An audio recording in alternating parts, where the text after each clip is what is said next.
बेटा, बेटा मोहन, मुझे बेचैनी सी लग रही है। मोहन बेटा, आओ मेरे पास, मेरी हालत सही नहीं है। मेरे पेट में बेहद दर्द है।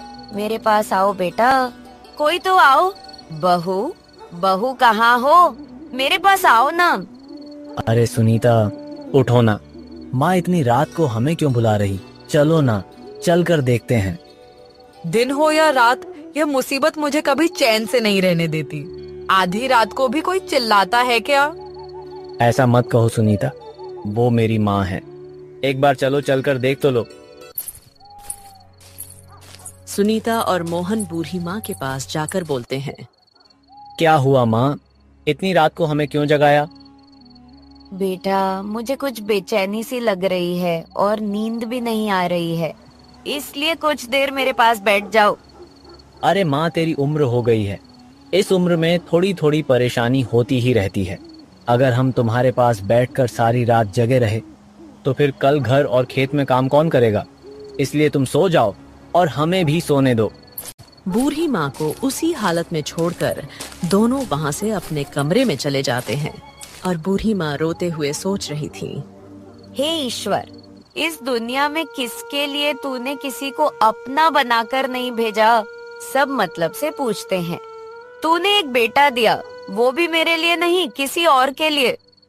बूढ़ी माँ सोचते हुए सो जाती है। अगली सुबह बूढ़ी माँ कर खुद से बातें कर रही थी। हे भगवान, मेरी तकदीर इतनी खराब क्यों बनाई है? पति छोड़कर चला गया, बहू दिन रात तंग करती रहती है। ओ ऊपर वाले, यह दुख मैं अकेली बेसहारा कब तक सहन करूं? या तो मुंह बेबस को जल्दी ही उठा लो, या नहीं तो मेरे बेटे को सद्य बुद्धि दो भगवान। बूढ़ी माँ की आवाज सुनकर सुनीता घर से बाहर आई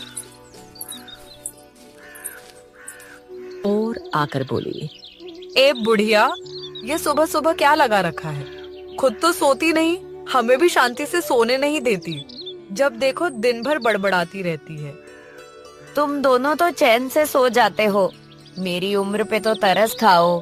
अगर मेरे पति जिंदा होते तो मुझे इतनी कष्ट नहीं होती। अरे रे, देखो तो, जैसे बूढ़ा जिंदा होता तो तुम्हें चांद तारों की सैर कराने ले जाता। सुबह सुबह तेरा मुंह देखने से ही मुझे घिन आती है। जब मैं उठूं तब घर से निकलकर कहीं और क्यों नहीं चली जाती है। बहू, इतना भी घमंड अच्छा नहीं होता है, ऊपर वाला सब देख रहा है। अच्छा, सुबह सुबह तेरे प्रवचन नहीं सुनने मुझे। तेरे जैसी मैं बैठी नहीं रहती, मुझे घर का कामकाज भी करना होता है। अगर तुझे खाना खाना है तो जाकर खेतों से सब्जी तोड़ कर ला, नहीं तो आज दिन भर भूखा रखूंगी तुझे। सुनीता को बूढ़ी सास एक आंख नहीं भाती थी।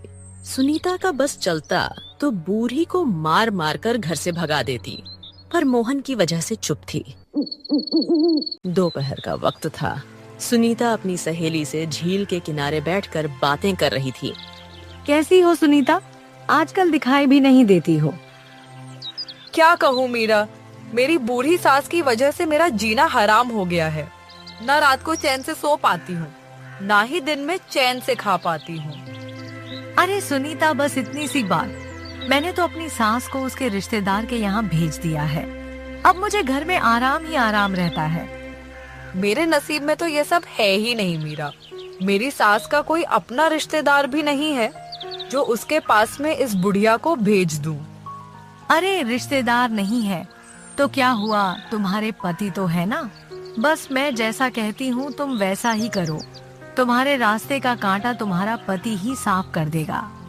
फिर मीरा ने सुनीता को सारी योजना बताई, जिसे सुनकर सुनीता खुश होकर बोली। ओ मीरा, तुमने तो मेरा मन ही खुश कर दिया। इस तरह तो सच में बुढ़िया मेरे रास्ते से हट जाएगी। मीरा से इतना बोलकर सुनीता घर आ जाती है।